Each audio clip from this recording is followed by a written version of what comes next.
Hey, what's up, Improvement Warrior? Welcome back. Finishing up part number 2 of the Epi-Paleo diet, part 1. Let's get right into it.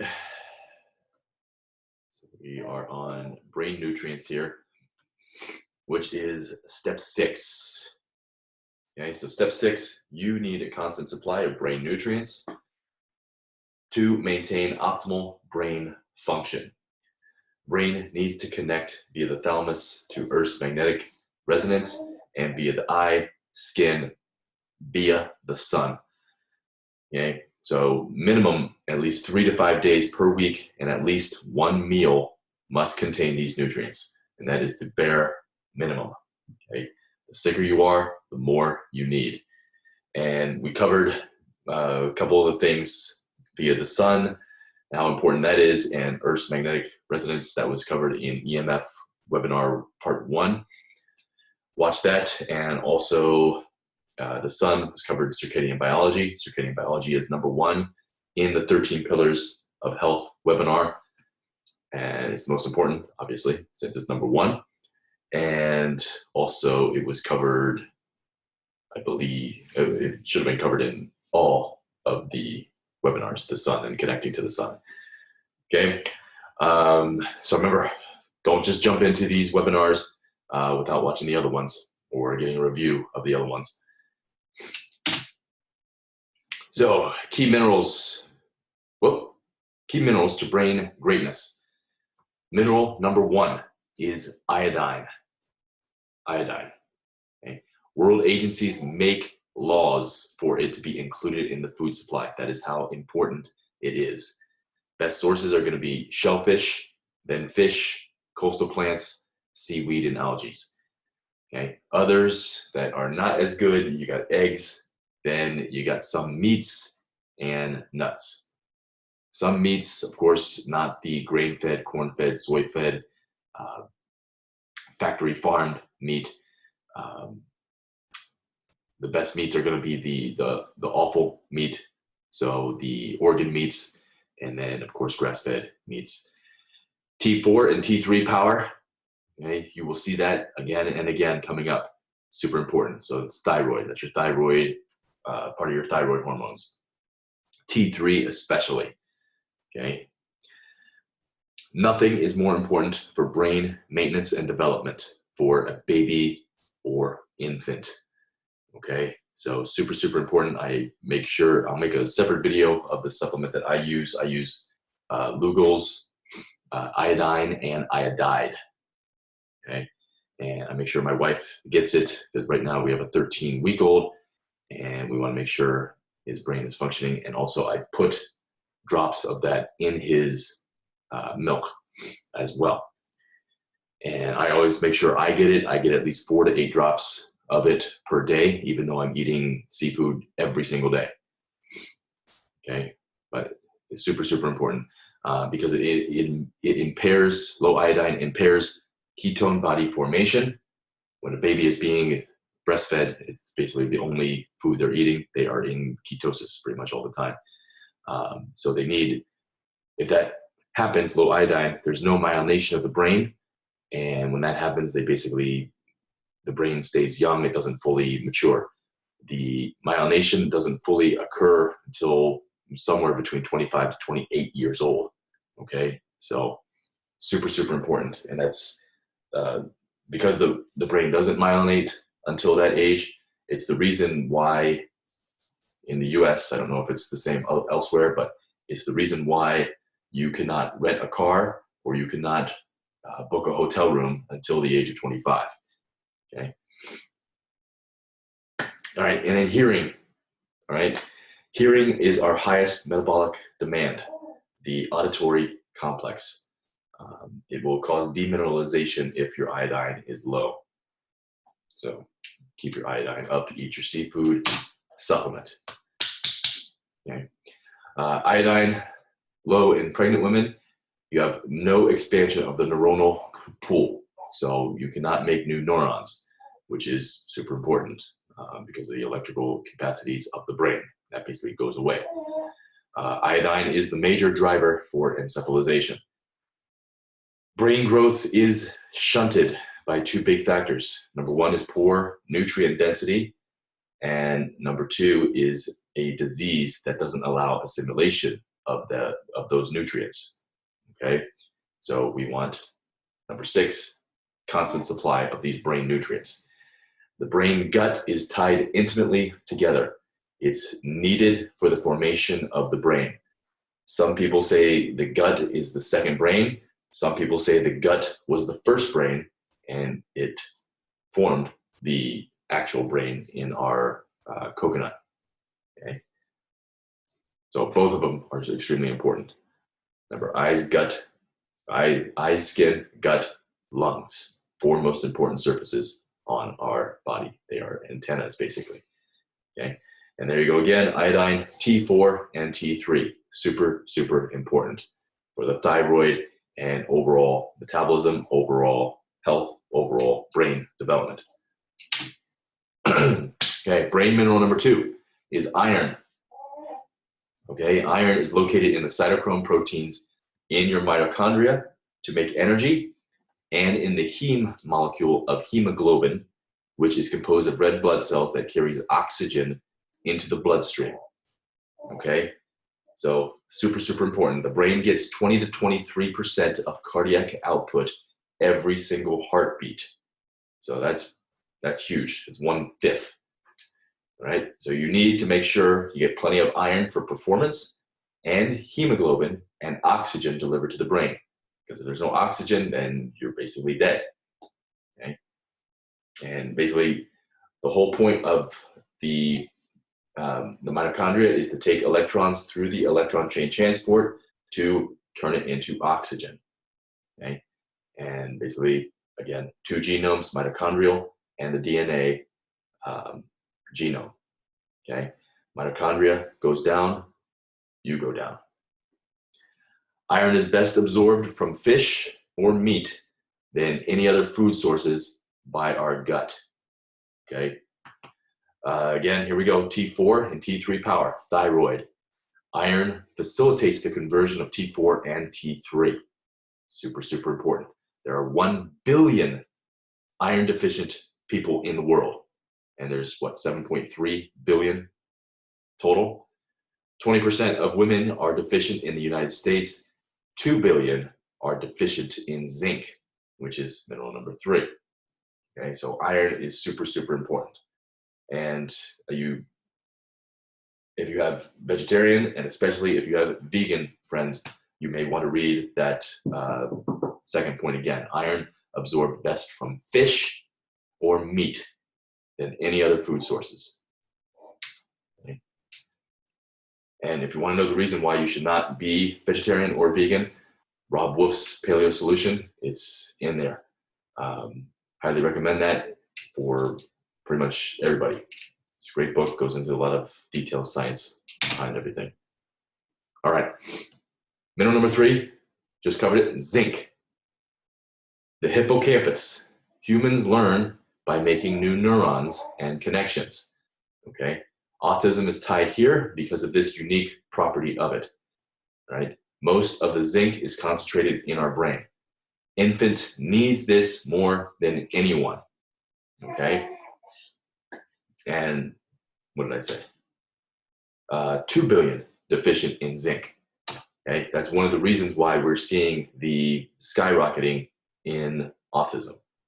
Okay, non-native EMF is also playing a big role in it. Crappy food playing a big role in it, and then so zinc is the number 1 lipid structure in the brain. We cannot make or use PUFAs, which is polyunsaturated fatty acids, in the brain without it. So PUFA is DHA. So without zinc, we can't use it. Okay.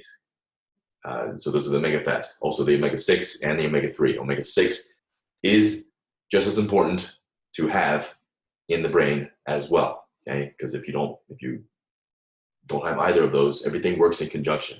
Everything is connected. All right. Zinc helps with the immune system. It helps with recovering wounds, so you recover quicker. Developing the sexual organs and the bones. Overall function of insulin and cell membrane structure. Okay, cell signaling is #1 for health. Okay, if your cell signaling goes down, you're going to get a disease and you're going to die very, very fast. Okay, so zinc helps form the cell membranes, which communicate with each other. Also helps to make norepinephrine in the brain. Norepinephrine is a neurotransmitter. Neurotransmitters go down, basically all function in us goes down. Shellfish, far and away the best source of seafood. Oysters are #1. Oysters are the #1 food on the planet. They have the most electrons. They have just vitamins and minerals up the wazoo, DHA, crazy amounts, all that stuff. Meat is also good, but it pales in comparison. Okay. All right, #4, selenium. Okay, so selenium is the #1 former of glutathione peroxidase.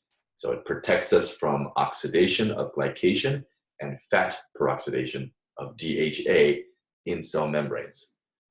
Okay, here we go with T3 again. Iodine can't be added to T3 without good levels of selenium. Hemoglobin, tie into iron. Hemoglobin production requires selenium. Best sources, fish, shellfish. Starting to know a trend, you notice a trend here with the types of food that have these brain nutrients. Meats are also decent choices, but again, they pale in comparison to seafood. All right, #5, B12. B12 helps to maintain sheaths around the nerve fibers to activate folic acid. Also participates in many cellular processes. Okay. B12 is only found in marine and animal products. Okay. Supplement versus real, you cannot supplement your way to health. Okay. People would like to think that you can, but it starts with real whole foods packed in their evolutionary package. If you have a brain disease, you cannot supplement your way back to health. If you have brain inflammation, you cannot supplement yourself out of brain inflammation with supplements. Okay? Supplements are there to supplement your whole food nutrition plan. All right. Mineral #6, copper. Copper helps to form hemoglobin. Okay, back to iron. So it forms hemoglobin, back to iron, back to oxygen to the brain. Helps to form collagen. Collagen is the #1 protein in our body. Okay, everywhere there's collagen, there is water. Okay, if that water dries up or our collagen gets bad, it turns into gelatin. Okay, and basically it becomes very feeble and it'll snap like that. That's why older people, they suffer from falls, fall down, you break something. Even people in their 30s and 40s, okay, they're now starting to get the feeling of this because we're lacking brain nutrients. All right, it's part of several enzyme systems. It prevents oxidative damage to the cells, especially those in the brain. It is #1 for forming lipids in the myelin sheath that protects signal transmission. Here we go again, tying it back in. Cell signaling is #1 for health. Okay. Myelination of the brain. Myelination of the brain cannot occur without copper and without the other brain nutrients. Everything ties together. Helps to regulate neurotransmitters. It is needed for dopamine. Okay. If you have low dopamine, you can't think right. Okay. So that's very, very important. If you need more information about dopamine, leptin webinars. Okay. Morning sun. Most important for helping regulate your dopamine back to normal levels. Best sources, guess what? Shellfish and fish. Offal meat is good, but it's not the best. So offal meat is the organ meats. Heart, kidney, liver, tongue, that kind of stuff. All right, seafood trumps land-based meats for brain nutrients in every single case, every single one. All right, nutrient density over taste buds. We need to heal. We need to be optimal. All right, if we have brain inflammation or something is wrong with us, we have a disease, we have a sickness, our taste buds are going to be thrown off. You can retrain your taste buds to get back to normal. Okay, so usually when we have an inflammatory brain disease, sugar tastes even better than normal. Okay, but we need to get off that because the sugar is messing us up. It's messing our taste buds up, which is messing our brain up, which is messing our gut flora up. Okay, everything is connected. Use food as medicine and not as entertainment. Okay, so if you're just eating whatever you want 3 or 4 times a week or every day, you are not going to get better. It is that simple. Okay, unfortunately, most people don't realize how long this process will take. Okay, it's going to take a while. The sicker you are, the longer you've been sick, the longer it's going to take. Okay, so don't expect like 47 days, which is how long my 47-day keto challenge is. Don't expect to be 100% better. Okay, don't expect to be 10% better. Okay, expect to be in it for the long haul, because your brain, you're going to have it your entire life. If it goes down, you go down. Okay. All right, so step 7. Okay, back to the steps. Brain nutrients action. So brain selective nutrients act in agreement with optimal gut flora. So there's the brain-gut tie to directly affect our genes, epigenetics right there. These nutrients are what allowed us to go from ape to man, and this was before the Paleolithic time, the Pleistocene time. Okay, that was when we fully developed. There is better than paleo, okay, but paleo dogma will persist, and that's because it's got a huge marketing follow. There's books coming out the wazoo and everything. And the same thing with keto, okay? But the one thing that those two diets don't, they are focused on meats, okay? The Epi-Paleo diet, it starts at the top. You got shellfish, then crustaceans, then fish, then offal meat, the organ meats. Then this is where paleo and keto start. Then you've got the grass-fed meats, the pastured pork, pastured chicken, pastured eggs, that kind of stuff.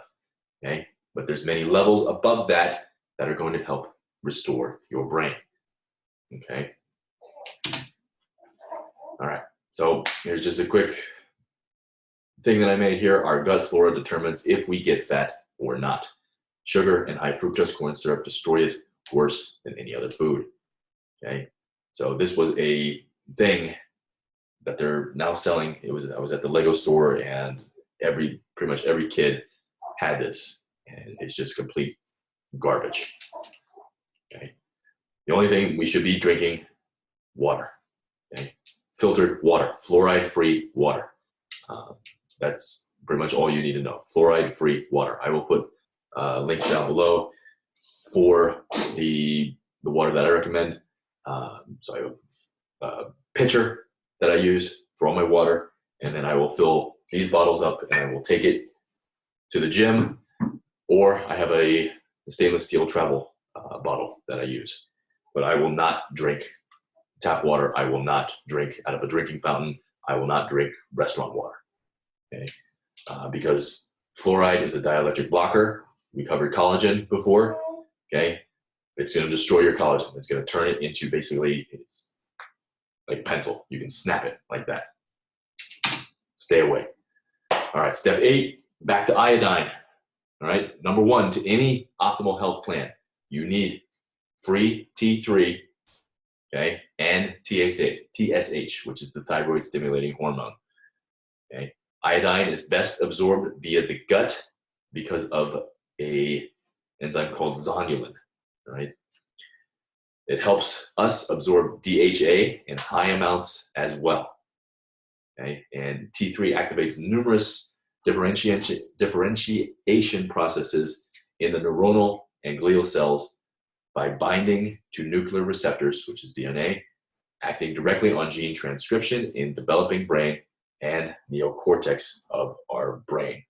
So basically talking about epigenetics again, and how important iodine is in shaping our epigenetics so we do not get a disease or we reverse the disease that we currently have.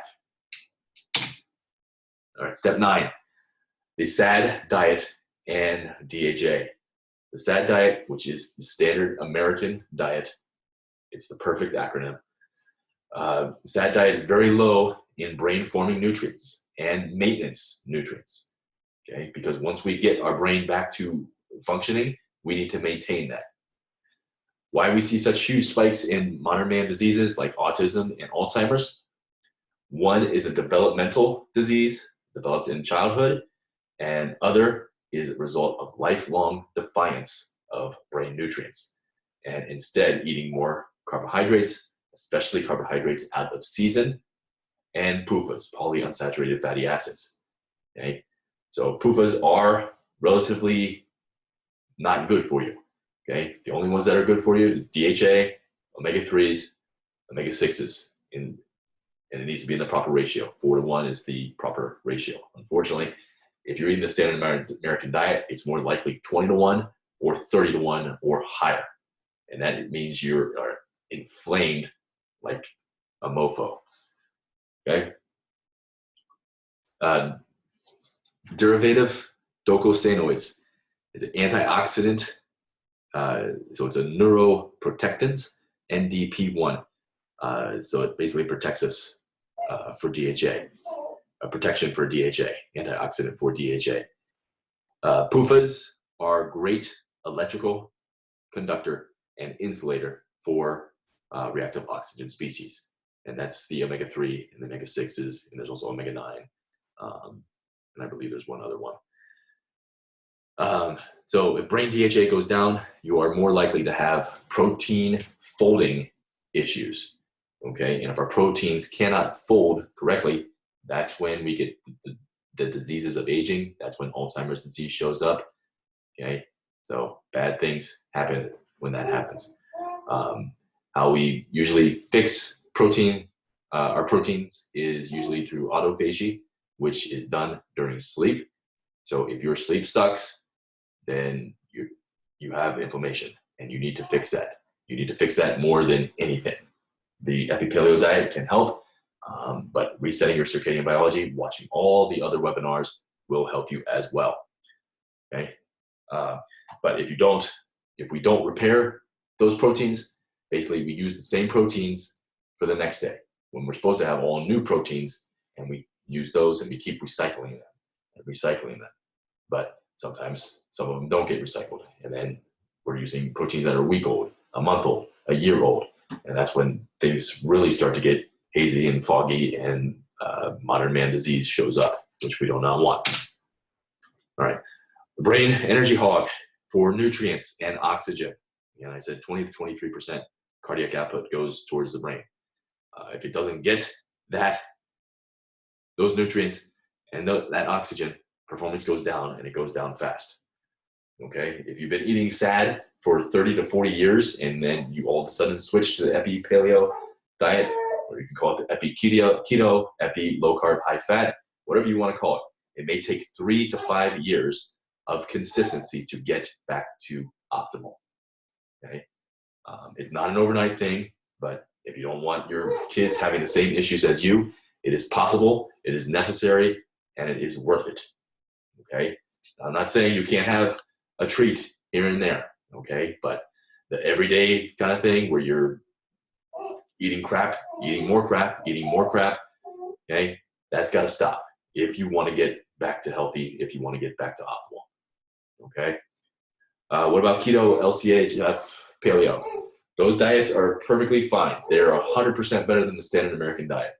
But unfortunately, if you go on the forums for keto, low carb, high fat, paleo, you'll see there's a lot of people struggling. And it always pissed me off when somebody, when they would be following basically my 47-day keto challenge, they had the same template, okay? Some people would get results, some people wouldn't. Why is that? It's got to be with the brain. How much inflammation do you have? Where are you starting? Okay? What are you doing? Where is your work environment? Again, you cannot get better in the same environment you got sick in. Okay? Okay, but keto, low carb, high fat, paleo, it's basically a starting point. All you need to do, take it one step higher. Want to fix your brain? Seafood, seafood, seafood. It's that simple. Don't complicate it. All right, brain selected nutrients, step 10. BSNs provided in abundance for humans because of special physiological and morphological adaptations made by the human gut. Okay? So our gut is designed to be naturally semi-permeable to brain selective nutrients. Okay? And our blood-brain barrier up here also allows brain selective nutrients for easy passage to the brain, like DHA, and it blocks out bad stuff that's not supposed to get in, like gluten and other bad proteins and stuff. Hold on, little boy. All right. Okay, hold on one second. Hey. Here you go. We needed a binky timeout. All right. Step 11, the brain-gut connection again. So parasympathetic nervous system controls the connection between the gut and the brain. The policeman of this system is the vagus nerve. And the thermometer for the system is the leptin receptors to make sure it's running efficiently. The mercury level, so there's a mercury inside the thermometer. The mercury for leptin is inflammation. Okay? Watch the leptin webinars if you have not. Inflammation, if you do have a disease, you need to follow the leptin reset prescription. It's that simple, don't complicate it. Inflammation destroys the hormone response by lowering T3, again, stopping the conversion of LDL to steroid pathways. This is a simple hormone equation that you must remember. Vitamin A and T3 in the proper amounts equals the conversion of LDL cholesterol to pregnenolone. Okay? And that goes on to form all other sex steroid hormones. Okay? All of them. Progesterone, estrogen, testosterone, cortisol. Okay? LDL is in there. LDL is not bad unless it is oxidized. Okay? What oxidizes LDL? Okay? Blue light. Watch the blue light webinar. Carbohydrates, especially carbohydrates eaten out of season or just crappy carbohydrates in general. So like whole wheat bread, bagels, pasta, candy, pastries, muffins, that kind of stuff. Okay? So LDL is good.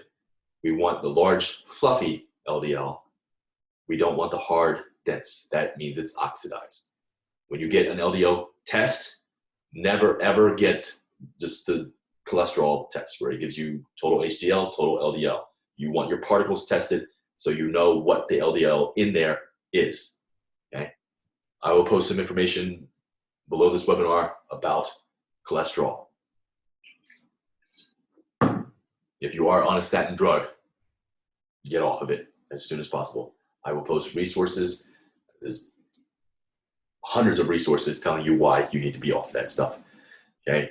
Again, I talked about medications and how you should never be on it for the rest of your life. If you are, you're messing up your gut, but you're messing up your brain. Brain-gut connection. Hormone panel is the key to health. Again, think of food as hormone juice, not metabolic fuel. Think of the Epi-Paleo as jet fuel for your nervous system. Think of your GI tract as metabolic computer, which changes your physiology in response to the nutrients it detects. Okay, that's how the brain-gut axis works.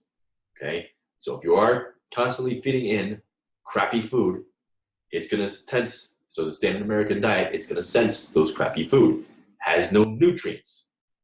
Okay, you're going to get sicker and sicker and sicker.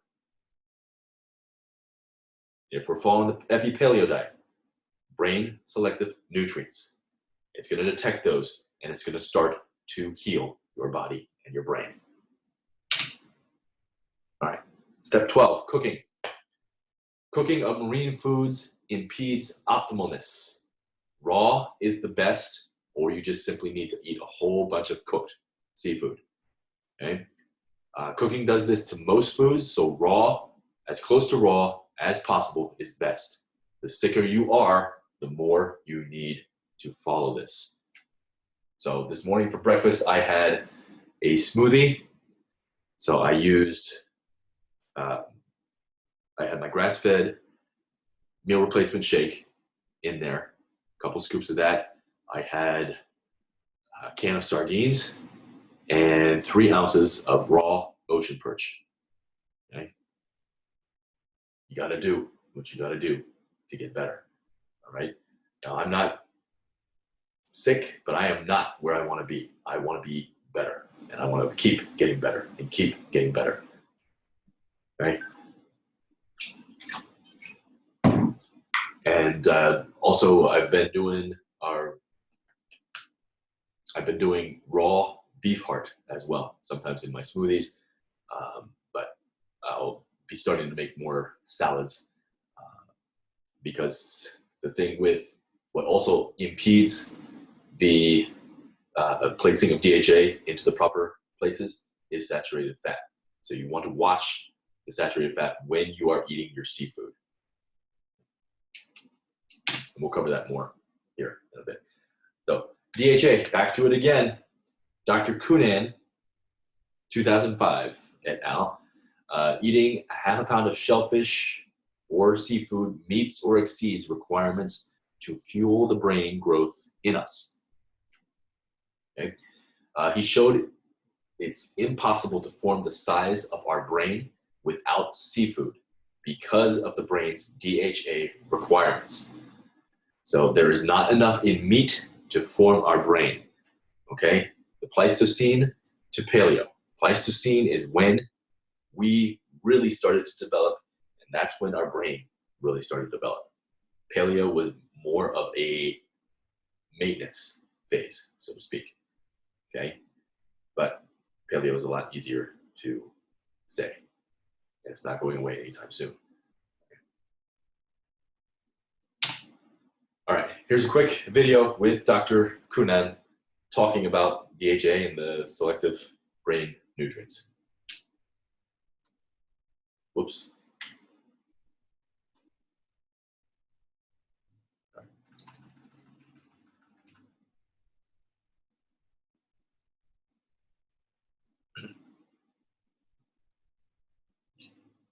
So, omega-3. Everyone should be getting more of it? Most of us should be getting more of it. Tell me the story. Why? Well, the issues are the same health issues that have dogged us for half a century. It's the question of heart health, the question of cancer protection, it's the question of brain health.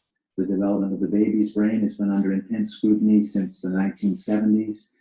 The evidence has gradually but persistently shown us that the DHA and some of the other omega-3s, but particularly DHA, is obviously key to successful brain development.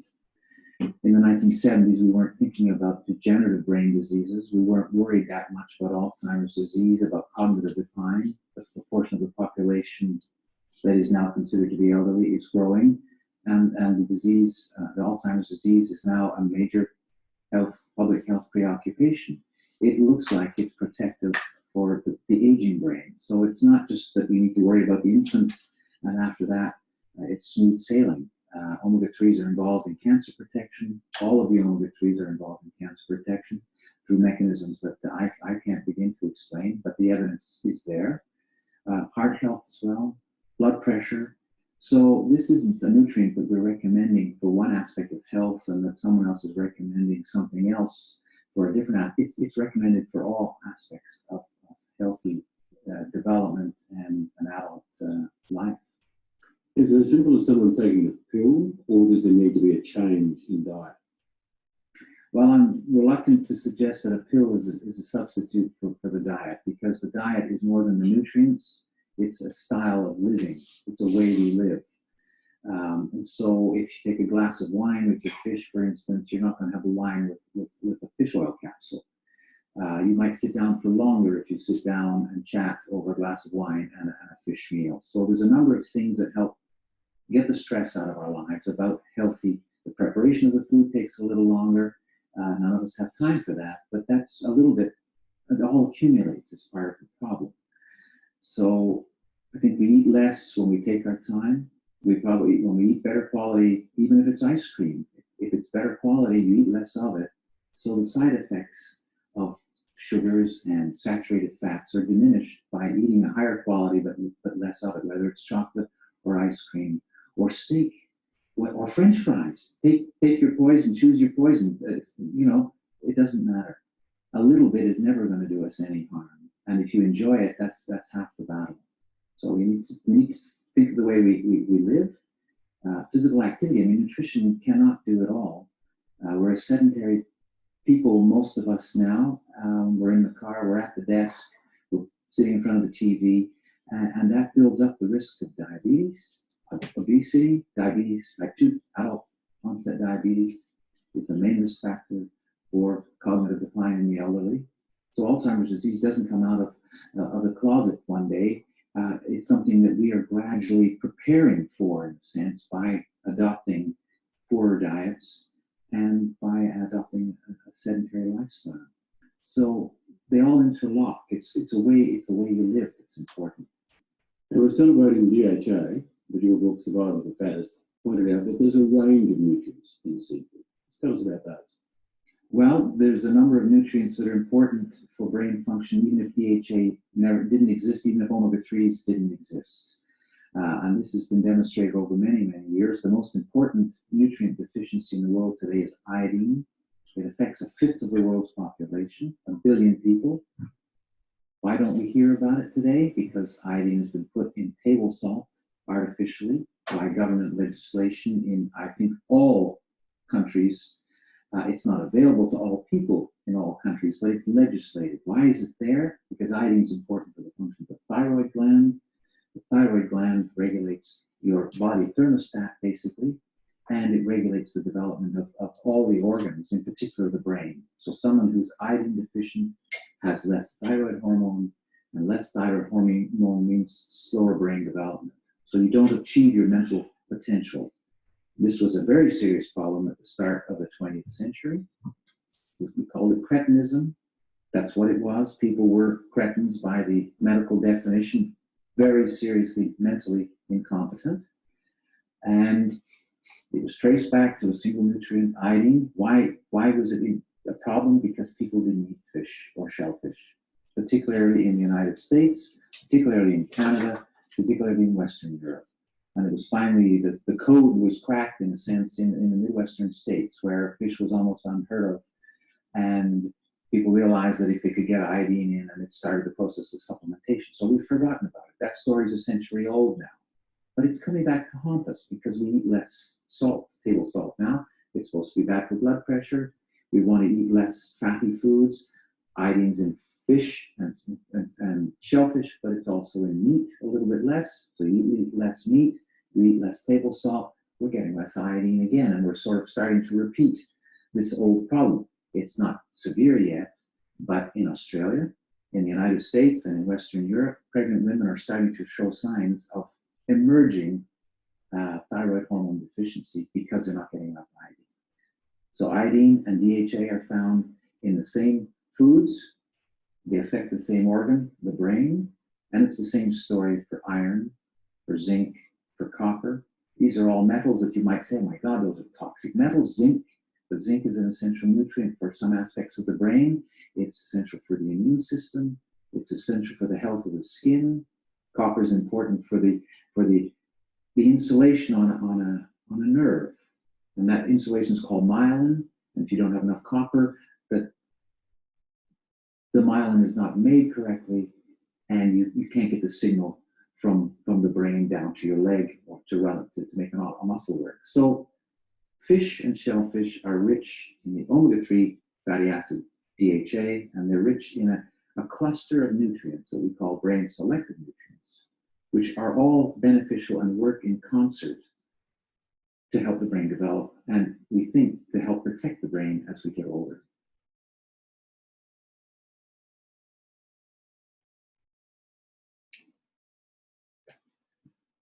Awesome video, basically summarized a lot of the stuff we have talked about. If you do want to watch part 2, just go to YouTube, search Dr. Kunan, part 2, Seafood Services Australia. It should come up for you. All right, but in summary, keto and paleo, low carb, high fat is good compared to the SAD diet. But, big but, it is not sufficient to make or maintain a human brain or reverse any disease that you may currently have. Remember, obesity, overweightness, that is a disease. It needs to be treated as such. Okay, so we need the Epi-Paleo or the Pleistocene diet. Right? The ocean water, it contains 92 different minerals. That is our evolutionary package. DHA from food over supplements. Okay. Final slide. This will probably be in every presentation going forward, every Improvement Warrior University. Attitude, mindset, and attitude is everything. Mindset is number 2 on the 13 pillars of health. Okay? Because if your mindset doesn't change, nothing will change. You're going to stay stuck. So you must have the attitude of a student who wants an A+, because the result is better health, better brain, better body for the rest of your life. Question everything and never settle. Because something works for someone doesn't mean it will work for you. Okay? So some people can eat butter. Some people can eat cheese. Some people can't. Some people can eat a high-fat diet. Some people can't, based on different things going on in your body. Not everybody is the same. That's why you need to biohack you. You are your N equals 1. You are the guinea pig in your experiment. So question everything, even anything that I've said in these webinars. Question them. Find the real answer. Search for the truth. And in order to do that, you need to have dopamine levels that are high enough. Okay? So watch the other webinars, 13 pillars of health, the leptin reset, all that stuff. Okay? So some people are 2 feet deep, some are 20. Okay? People that are 20 feet deep, you don't have time. You don't have time. You can go at any time. All right? You've got to do the things you need to do now. That's it. Thank you very much for watching. I appreciate it. And let me know if you have any questions. I will see you on the next webinar. Till then, stay strong, stay positive, be